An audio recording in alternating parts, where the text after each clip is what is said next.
ఈ ప్రత్యేకమైన బైబిల్ క్లాసుకు చేరి వచ్చిన ప్రియులారా, మీ అందరికీ ప్రభు నామమున ప్రేమ వందనాలు తెలియజేయుచున్నాను. దైవ గ్రంథములో నుండి దేవుని వాక్యాన్ని చదువుకుందాం. క్రొత్త నిబంధన గ్రంథములో నుండి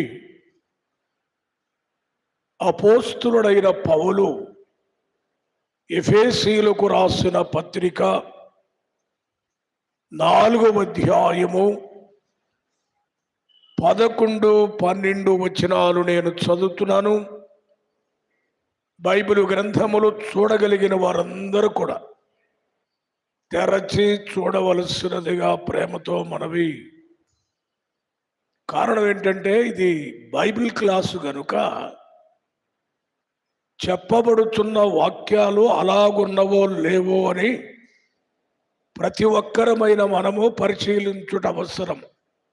అందుచేత బైబిల్ గ్రంథాన్ని చూడగలిగిన వారు తప్పకుండా చూడాలి. ఎఫెసీయులకు రాసిన పత్రిక 4వ అధ్యాయము 11-12 వచనాలు చదువుతున్నాను. పరిశుద్ధులు సంపూర్ణులగునట్లు క్రీస్తు శరీరము క్షేమాభివృద్ధి చెందుటకును పరిచర్య ధర్మము జరుగుటకును ఆయన కొందరిని అపోస్తులుగాను కొందరిని ప్రవక్తలను గాను కొందరిని సువార్తికులను గాను కొందరిని కాపరులుగాను ఉపదేశకులుగాను నియమించెను. ప్రభు తన వాక్య భాగమును దీవించున్నట్లు తలలు వంచితే ప్రార్థన చేసుకుందాం. దయగలిగిన మా తండ్రి, కృపగలిగిన మా నాయన, మీ పరిశుద్ధ పాదములకు స్తోత్రాలు వందనాలు చెల్లిస్తున్నాం. గొప్ప దేవా, ఈ రాత్రి వేళ ఈ బైబిల్ క్లాసులో మీరు మాతో మాట్లాడబోతున్నందుకై మిమ్మల్ని స్తుతిస్తున్నాం. ఒక మనుష్యుడు వివరించుట వలన ఏ మనుషునికి ప్రయోజనము లేదు గనుక వాక్యము మీది, మాట్లాడువారు మీరు గనుక ఈ రాత్రి మీరే మాకు బోధించి చక్కని సంగతులను మాకు వివరించుమని మీ సన్నిధిలో ప్రార్థిస్తూ ఉన్నాం. ఈ సమయంలో చేరి వచ్చిన బిడ్డలందరినీ దీవించండి. అందరూ అర్థము చేసుకునేలాగున సులువైన ఉపదేశాన్ని దయచేయండి. అలాగే లైవ్లో, యూట్యూబ్లో చూస్తున్న బిడ్డలను కూడా మీ నామములో ఆశీర్వదించుమని ఈ మనవులు మా రక్షకుడు విమోచకుడైన యేసు క్రీస్తు అతి శ్రేష్టమైన నామమునే ప్రార్థించి వేడుకొనుచున్నాము తండ్రి, ఆమేన్.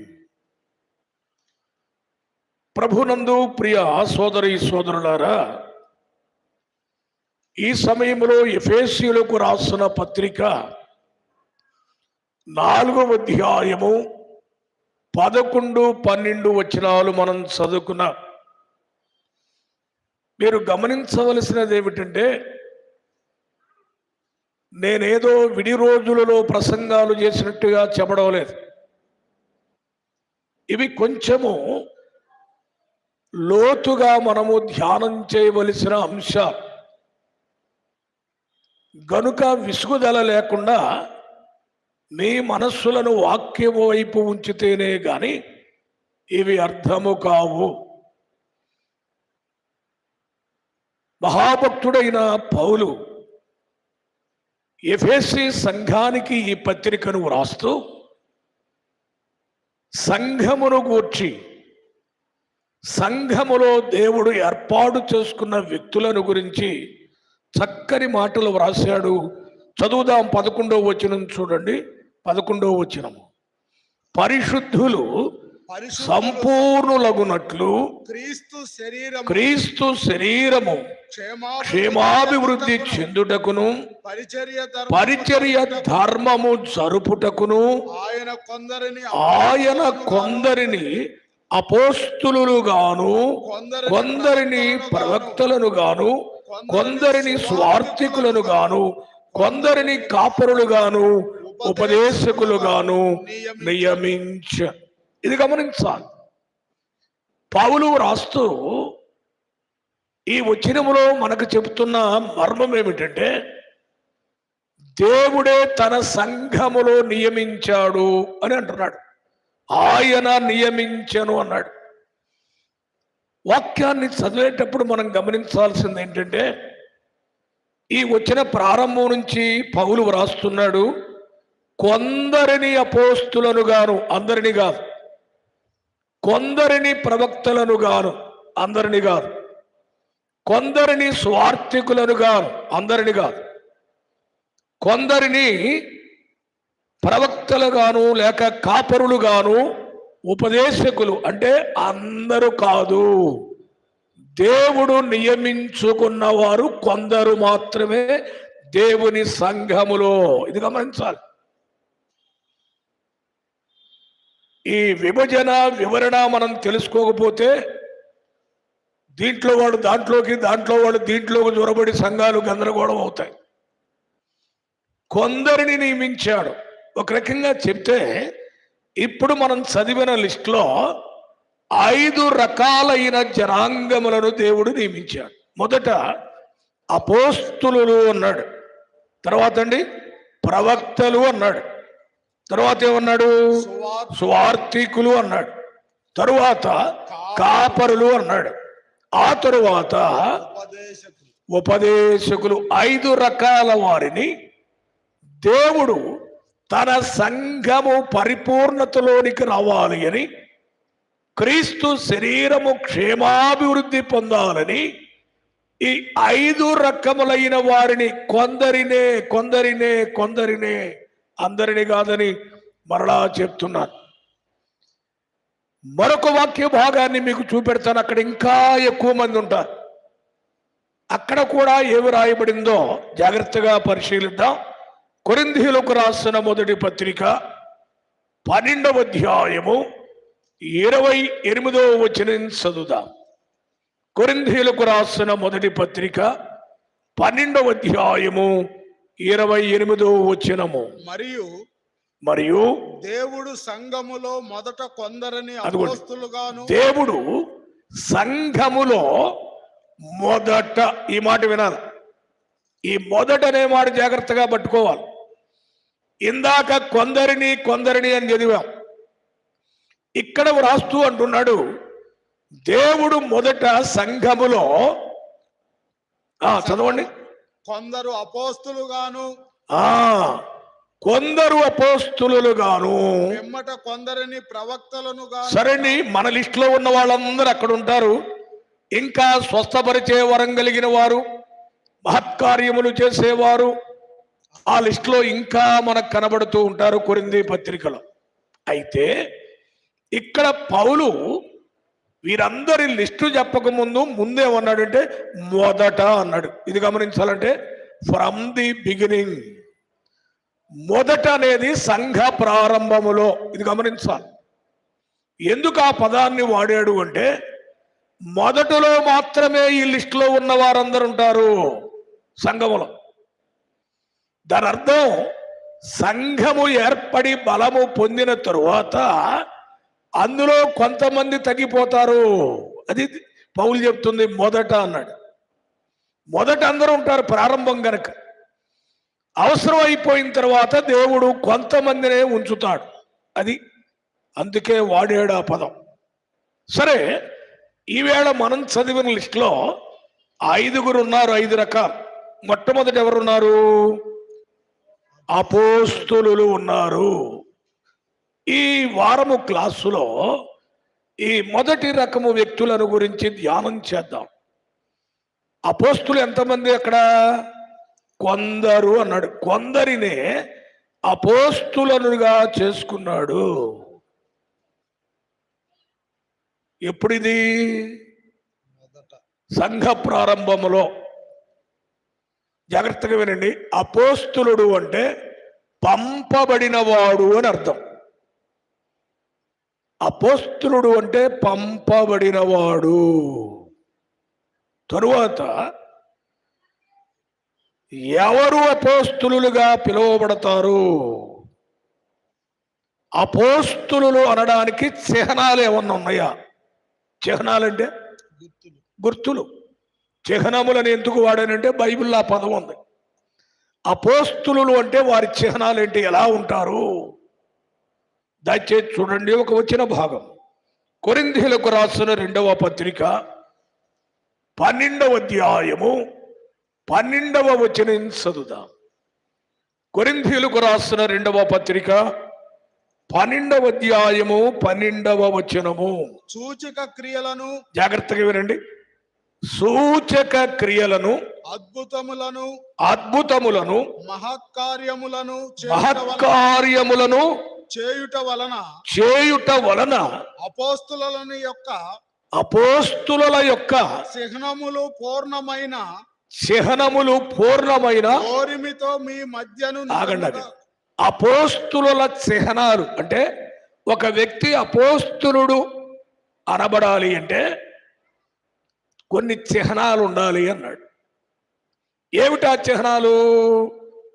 అతడు సూచక్రియలు చేయాలి, తర్వాత అండి అద్భుతాలు చేయాలి, తర్వాత మహత్కార్యాలు చేయాలి. ఇవి చేసిన వాడే అపోస్తులుడు గుర్తించడానికి, అదే చిహ్నం అన్నాడు, గుర్తించడానికి కార్యాలు ఉండాలి.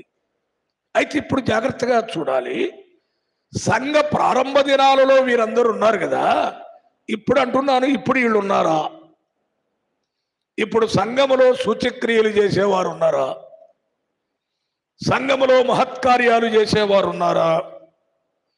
సంఘములో అద్భుతాలు చేసేవారు ఉన్నారా? ఉన్నారండి? మీరు పలుకుతూ ఉండాలి. ఉంటే ఉన్నారానండి, లేకపోతే లేదనండి. మీరు మౌనంగా ఉంటే అసలు మీరు వింటున్నారో లేదో, ఏ ఆలోచన చేస్తున్నారో నాకు ఎలా అర్థం అవుద్ది? సరే, ఇలాగ అడుగుతాను, ఇప్పుడు అపోస్తులు ఉన్నారా? లేరని దేనిని బట్టి చెప్పగలము? ఆ చిహ్నాలు కలిగిన వారు ఈవేళ సంఘములలో లేరు. ఇంకా కొంచెం ముందుకు వెళతాను, జాగ్రత్తగా చూడండి. ఎవరు అపోస్తులుగా ఎంచబడతారు అంటే ప్రాముఖ్యంగా 3 లక్షణాలు ఉంటాయి. ఒకటి, మొదటిగా వారు ప్రభువును చూచిన వారై ఉండాలి. ఒక వ్యక్తి అపోస్తులుడు అనబడాలి అంటే ఆ వ్యక్తి జీవితంలో మొదట ఉండవలసిందేది ప్రభువును చూచిన వాడై ఉండాలి. అసలు ఒక మాట చెప్పమంటారా అండి? మొదటి అపోస్తులు ఎక్కడ తగులుతారు మనకు? సరే, ఇప్పుడు కొంచెం ముందుకు వెళతాను, చూడండి. ప్రభువును చూచిన వారై ఉండాలి అన్నాం, తర్వాత ధ్యానం చేద్దాం. రెండవది ఏంటంటే వారు ప్రభువు చేత ఏర్పాటు చేయబడిన వారై ఉండాలి. అపోస్తులు అంటే ప్రభువు చేత ఏర్పాటు చేయబడిన వారై ఉండాలి. ఉదాహరణ నేను మీకు జ్ఞాపకానికి తెస్తాను, జాగ్రత్తగా గమనించండి. లూకా సువార్త 6వ అధ్యాయం 13వ వచనం చూడండి. లూకా సువార్త 6వ అధ్యాయము 13వ వచనము. ఉదయమైనప్పుడు ఆయన తన శిష్యులను పిలిచి వారిలో 12 మందిని ఏర్పరచి వారికి అపోస్తులు అను పేరు పెట్టాను. ఇప్పుడు మీరు చెప్పాలి, అపోస్తులు ఎంతమంది? 12 మంది. ప్రభువే వారిని ఏర్పరచుకున్నాడు అని చదువుతున్నాం. ఏర్పరచుకున్న ప్రభు వారికి అపోస్తులు అని పేరు పెట్టాడు. మీకు కావాలి అంటే యోహాను సువార్త 6వ అధ్యాయం 70వ వచనాన్ని చదువుదాం. యోహాను సువార్త 6వ అధ్యాయము 70వ వచనము. అందుకు యేసు నేను మిమ్మును పన్నెండుగురిని ఏర్పరచుకొనలేదా? నేను మిమ్మును 12 ఏర్పరచుకొనలేదా?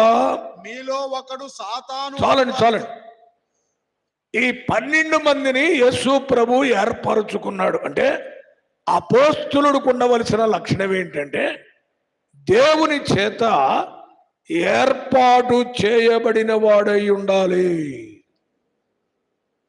నాకు నేను అపోస్తులుడని పేరు పెట్టుకుంటే కుదరదు. అర్థమవుతుందండి? ఏర్పాటు. ఉదాహరణ, పౌలు భక్తుడు కూడా అపోస్తులుడని చెప్పుకున్నాడు. 12 మంది శిష్యులలో ఆయన లేకపోయినా ఈయన ప్రత్యేకమైన అపోస్తులుడిగా దేవుడు ఆయన్ని గుర్తించాడు. ఎక్కడ కనబడుతుంది? దయచేసి అపోస్తుల కార్యముల గ్రంథం 9వ అధ్యాయం 15వ వచనములో దేవుడు ఆయనను ఏర్పాటు చేసుకుంటున్నానని చెప్తున్నాడు. అపోస్తుల కార్యముల గ్రంథం 9వ అధ్యాయం 15వ వచనము. అందుకు ప్రభువు నీవు వెళ్ళుము అన్యజనుల ఎదుటను రాజుల ఎదుటను ఇశ్రాయేలీయుల ఎదుటను నా నామము భరించుటకు ఇతడు నేను ఏర్పరచుకొనిన సాధనమై ఉన్నాడు. విన్నారండి? పౌలుని ఎవరు ఏర్పాటు చేసుకున్నారు? ఆయనకు ఆయన అన్నాడా? దేవుడు అననీతో చెప్తున్నాడు, నువ్వు వెళ్ళి ప్రార్థన చేయవా సౌలు కోసం. ఆయన ఎవరు అనుకుంటున్నావు? ఆన్యజనుల మధ్య ఇతరుల మధ్య సేవ చేయడానికి నేను ఏర్పాటు చేసుకున్న సాధనమై ఉన్నాడు. అంటే అపోస్తులుడిగా పిలువబడేవాడు దేవుని చేత ఏర్పాటై ఉండాలి. ఇప్పుడు మీరు అనొచ్చు, పౌలు గారు ఎట్లా అవుతాడండి అపోస్తులుడు అంటారా? చూడండి ఇప్పుడు జాగ్రత్తగా. కొరింథీయులకు రాసిన మొదటి పత్రిక 9వ అధ్యాయము 1-2 వచనాలు చదువుదాం. కొరింథీయులకు రాసిన మొదటి పత్రిక 9వ అధ్యాయము 1-2 వచనాలు చదువుదాం. నేను స్వతంత్రుడను కానా? ఏమండి? నేను స్వతంత్రుడను కానా? నేను అపోస్తలుడను కానా? ఎవరంటున్నారు ఈ మాట? పౌలు భక్తుడు అంటున్నాడండి, నేను అపోస్తులుడను కానా? మన ప్రభు అయిన యేసును నేను చూడలేదా? చాలండి, ఈ మాట గమనించండి. ఇందాకే చెప్పాను, అపోస్తులుడు అంటే యేసును చూచిన వాడై ఉండాలి అని.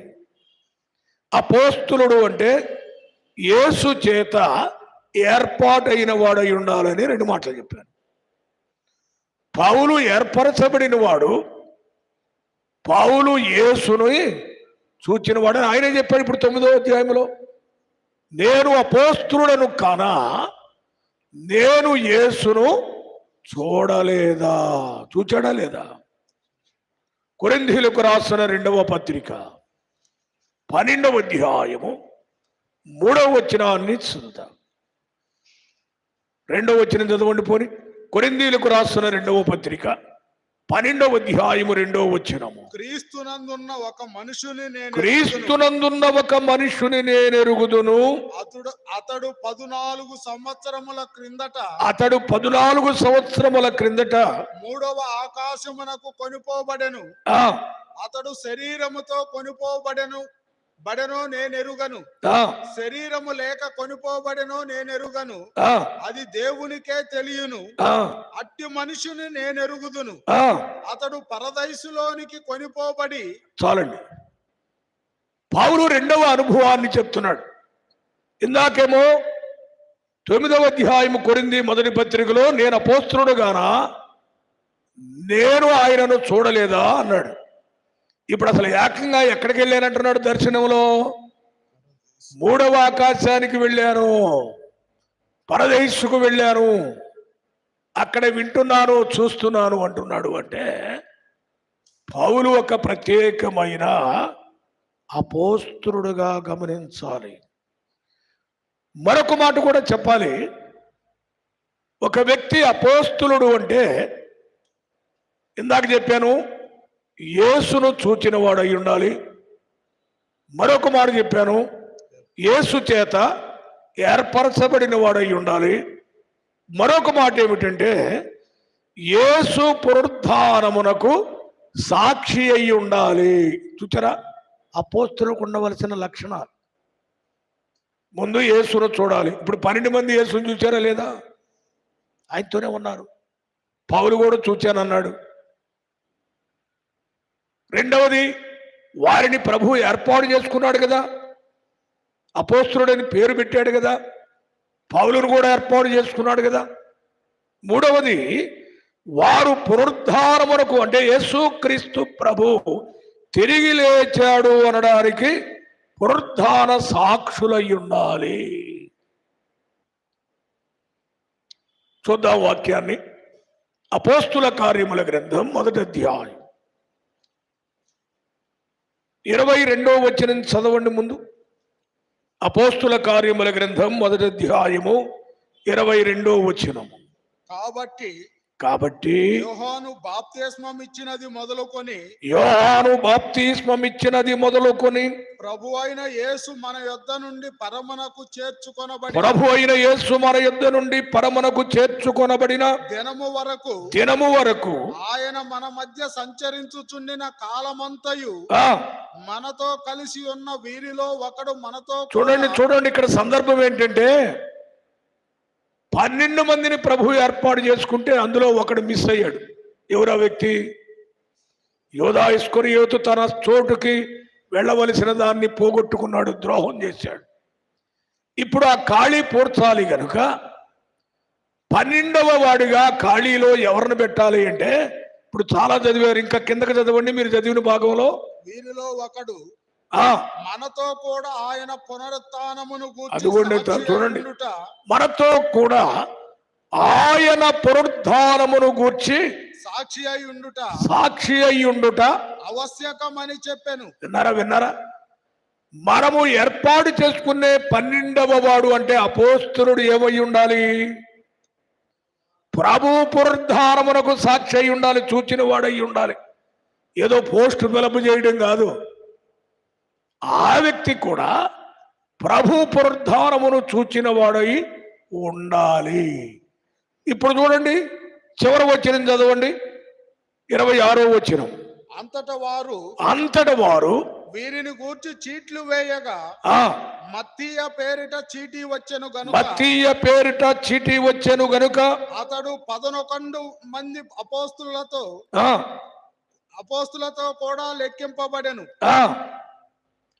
ఈ చీటీ మత్తీయ పేరు మీద వచ్చింది. 25వ వచనం. 12వ వాడుగా ఆయన గుర్తింపులోకి వచ్చాడు, అపోస్తలుడుగా గుర్తింపబడ్డాడు. అంటే ఏం చూశాడు ఆయన అర్హత?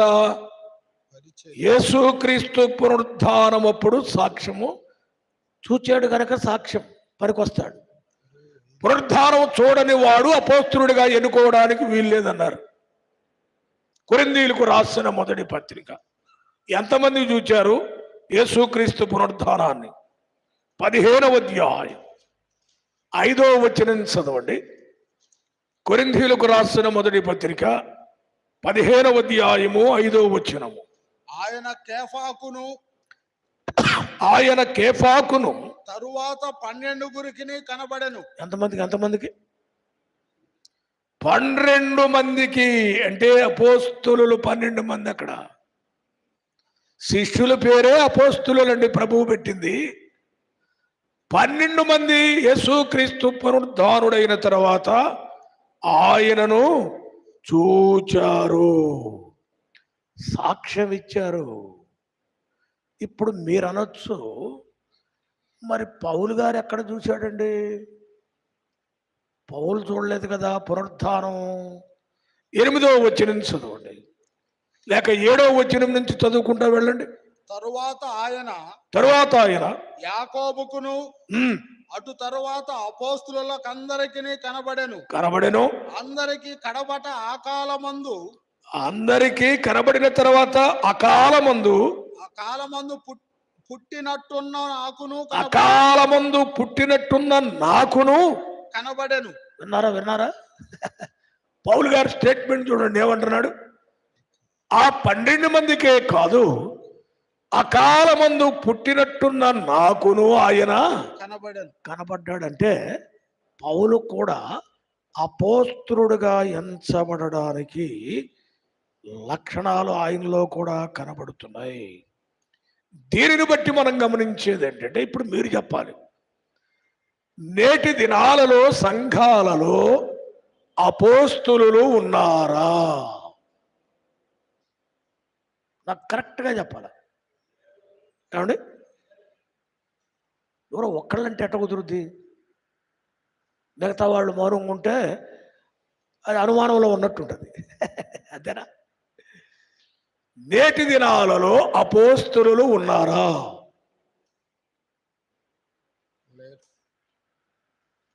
ఎందుకు అడుగుతున్నానంటే, వాలి పోస్టర్లు చూస్తుంటే అపోస్తలుడైన ఫలానా ఆయన, అపోస్తలుడైన ఫలాని దైవజనుడు, అసలు ఒక ఆయనకి పేరే ఉంటుంది అపోస్తలుడు అని పెట్టి. నేను పేర్లు చెప్పకూడదు. మరి దీనిని బట్టి అపోస్తుల లక్షణాలేంటో చూచాం, అపోస్తులు చేసే కార్యాలేంటో చూచాం.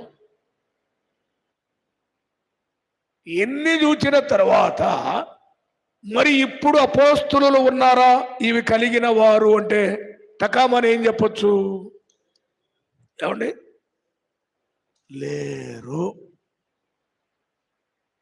కారణం ఏంటంటే కొలతలు చూసాం. ఇప్పుడు మనం మెజర్మెంట్స్ అంటారే ఇంగ్లీష్లో, వాళ్ళ కొలతలు చూసాం అపోస్తలుడు అంటే ఎవరు అని. గనుక ఎవరు పడితే వారు ఈ పేరు ధరించడానికి వీలు లేదు.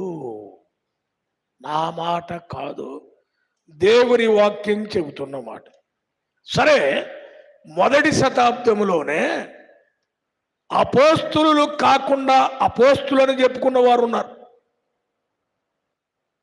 ఇది ఇప్పుడు మనం అనుకుంటున్నట్టు మొదటి శతాబ్దంలోనే ఉన్నారు. ఎవరు వారు చెబుతాను చూడండి. ప్రకటన గ్రంథం 2వ అధ్యాయము 2వ వచనము.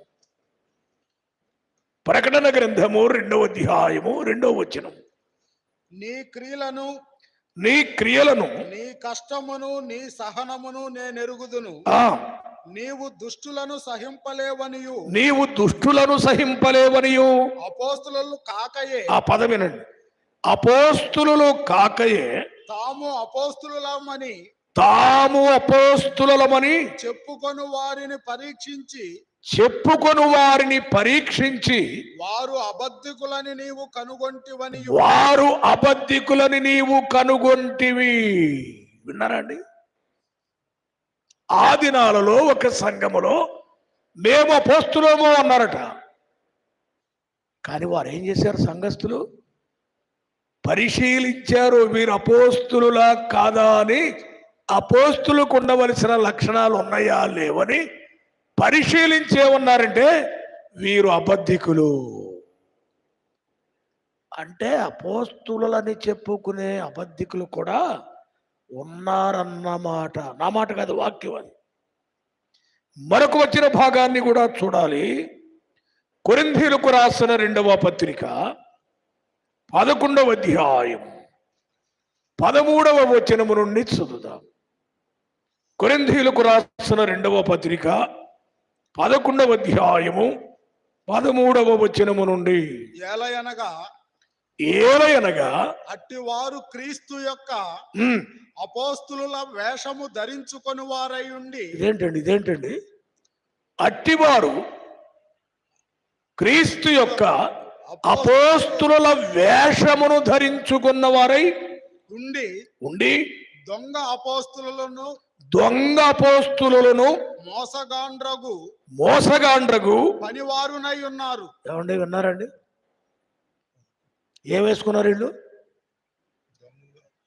ఇందాక బ్యాచ్ ఏమో అపోస్తులు కాకుండానే అపోస్తులు అని చెప్పుకున్నారు. ఈ బ్యాచ్ ఎవరు? అపోస్తుల వేషము వేసుకున్నారంట. ఎంత మోసం అండి ఇది. ఇవి కూడా ఆ కాలంలోనే. ఒరిజినల్ అపోస్తులు ఎలా ఉన్నారో, డూప్లికేట్ ఎలా ఉన్నారో చూడాలా. రాను రాను ఇందాక చదివాం, మొదట కొందరిని అపోస్తులు అన్నాడు. మొదట ప్రారంభ దినాలలో అపోస్తులు సంఘానికి అవసరము, ప్రవక్తలు సంఘానికి అవసరం. ఎందుకు అవసరము అంటే చూద్దాం. అపోస్తుల కార్యముల గ్రంథం 2వ అధ్యాయం 42వ వచనం చదువుదాం. అపోస్తుల కార్యముల గ్రంథము 2వ అధ్యాయము 42వ వచనము. మీరు అపోస్తుల బోధయందును. వినండి. యెరూషలేములో మొట్టమొదట ఏర్పడిన సంఘం ఎలాగున కొనసాగుతున్నారు అంటే, మొదటి మాట వీరు అపోస్తుల బోధయందు అన్నాడు. అంటే ఆ దినాలలో అపోస్తులు వారి బోధను ప్రజలకు నేర్పారు. అపోస్తుల యొక్క బోధ సారాంశము పత్రికలలో కూడా వారు రాశారు, ముందు బోధించారు. ఆది సంఘము ఏ బోధను పట్టుకున్నారు? అపోస్తుల బోధ. అపోస్తుల బోధ అంటే వాక్యానుసారమైన వర్తమానము. ఇంగ్లీష్లో సౌండ్ డాక్ట్రిన్ అంటారు. ఈవేళ వారు ఏమి బోధించారో పత్రికలలో అది రాశారు మనకు ఆధారంగా. వచ్చిన గొడవ ఏంటంటే, ఈవేళ బైబిల్ చూసి బోధించేవాడు లేడు, అసలు బైబిల్ చేత్తో పట్టుకొని బోధించేవాడు కనబడటం లేదు. చాలా విచారం అండి. అసలు బైబిల్ పట్టుకోవడం కంటే ఇప్పుడు ట్యాబులు పట్టుకుంటున్నారు. ట్యాబులు. నేను ఎక్కడో మీటింగ్ చేస్తున్నాను, నాకు ముందు ఒక ఆయన మాట్లాడుతున్నాడు, బైబిల్ కాదు ట్యాబ్ పెట్టే ట్యాబ్. ఒకడు సెలలో మాట్లాడతాడు, ఒక ట్యాబ్ పెట్టుకొని మాట్లాడతాడు. అసలు ఏమిటండి ఇది? ఎంత ట్యాబ్ అవసరమే, సహాయానికి పక్కన పెట్టుకోవచ్చు, కానీ అసలు బైబిల్ లేకుండా ట్యాబ్లు ఏంటి? క్రమంగా అపోస్తుల బోధ అంటే వాక్యానికి తగిన రీతిగా సందేశము అని. దేవుడు అపోస్తులను ఎందుకు ఏర్పాటు చేశాడంటే, మొదట వారి బోధ వాక్యానుసారంగా నేర్పాలి అని. తర్వాత చూడండి వారు ఏమేశారు. దయచేసి ఎఫెసీ పత్రిక 2వ అధ్యాయము 20వ వచనము. ఎఫెసీ పత్రిక 2వ అధ్యాయము 20వ వచనము. క్రీస్తు యేసే ముఖ్యమైన మూలరాయి. క్రీస్తు యేసే ముఖ్యమైన మూలరాయి అయి ఉండగా అపోస్తులను, ఏనండి ఆ పదం, అపోస్తులను ప్రవక్తలను వేసిన పునాది రాయి మీరు కట్టబడి, పునాది మీద మీరు కట్టబడుచున్నారు. ఎందుకు అపోస్తులను ప్రవక్తలను దేవుడు ఏర్పాటు చేశాడు ఆ దినాల్లో అంటే, పునాది అయ్యాలి సంఘాలకు. సరైన వాక్యాన్ని వారికి నేర్పాలి సంఘానికి అని పునాది కింద వారిని ప్రభు ఏర్పాటు చేశాడంటే, ఇప్పుడు అపోస్తులు వేసిన పునాది మీదే, పునాది వారిది, తరువాత వచ్చిన వారందరూ దాని మీద కడుతున్నారు. అది ఇప్పుడు జరుగుతుంది. పునాది వరకే అపోస్తులు, ఇది గమనించాలి. కట్టుకుంటా పోయేది వాళ్ళ పని కాదు. పునాది వేస్తారు, వాక్యానుసారమైన బోధను వారు నేర్పుతారు. వారి పని అయిపోయింది. తర్వాత వారు ఏం చేయాలంటే, వారు వేసిన పునాది మీద, వారు బోధించిన వాక్యానుసారమైన బోధ మీద సంఘాన్ని ఏం చేయాలి? కట్టాలి. అది ఇక్కడ ఈ సత్యాన్ని మనం గమనించాలి. అపోస్తులను దేవుడు ఎందుకు ఏర్పాటు చేశాడు అంటే, ఈ కార్యాలను బట్టి ఏర్పాటు చేశాడు. నేను విస్తారంగా దీని మీద చెప్తే ఇప్పటికే మీకు కొంచెం హార్డ్ అయి ఉంటుంది. ఇది ఏంటంటే మామూలు బోధ అయితే కమ్మగుంటుంది, ఇదేమిటండి ఈ సబ్జెక్టులు పెడుతున్నావు అంటారా? దయతో మీరు గమనించండి, ఈ వర్తమానం మనకే కాదు, కొన్ని వందల మంది వింటున్నారు వర్తమానం. వారందరూ నాతో మాట్లాడేది ఏమిటంటే, ఈ ఎఫెసీ పత్రికలో ఈ లిస్టులో ఉన్నవారు ఇప్పుడు ఉన్నారా, ఏమిటి వారి యొక్క లక్షణాలు, వాటిని మీరు క్రమములో వివరిస్తే బయటున్న మేమందరం కూడా చాలా మేలు పొందుతామని వారు కోరుచున్న దానిని బట్టి మన కొరకు వారి కొరకు ప్రభువు మహిమార్థమై వీటిని జ్ఞాపకానికి తేవాలని ప్రయాసపడుతూ ఉన్నాను. మరి ఎక్కువగా అక్కర్లేదు కానీ నేను ముగింపులోకి వస్తున్నాను. గొప్ప మాట ఏమిటంటే, అపోస్తులు బోధించారు, అపోస్తులు పునాది వేశారు, వెళ్ళిపోయారు, కానీ ప్రభు వారిని మర్చిపోలా.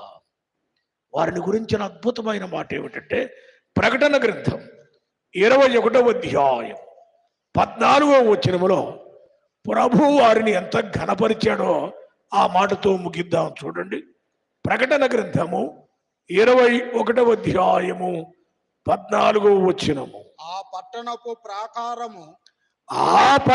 ప్రాకారము 12 పునాదులు గలది. 12 పునాదులు గలది. ఆ పునాదుల పైన గొర్రె పిల్ల యొక్క 12 అపోస్తులు గొర్రె పిల్ల యొక్క 12 మంది అపోస్తులు 12 పేర్లు కనబడుచున్నాయి. వారి 12 పేర్లు కనబడుతున్నాయి. రేపు పరలోక పట్టణానికి, ఆ పట్టణపు ప్రాకారానికి, గుమ్మాలకు ఎవరి పేర్లు రాయబడ్డాయి?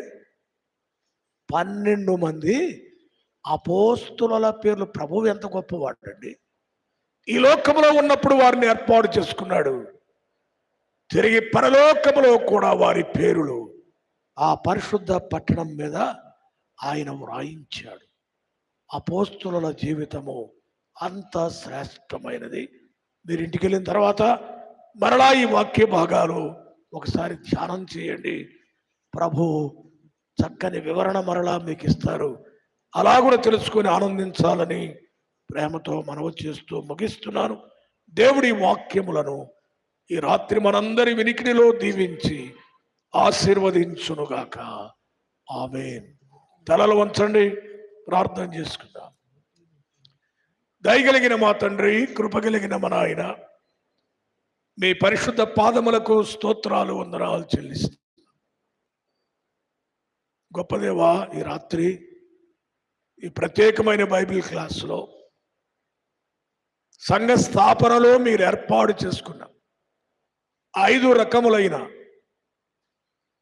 వ్యక్తులను గూర్చి, మొదటిగా ఈ దినం వారిలో అపోస్తులను గురించి, వారి జీవితాన్ని గురించి క్లుప్తంగా ధ్యానం చేయడానికి మీరు అవకాశం ఇచ్చారు. మీకు స్తోత్రాలు.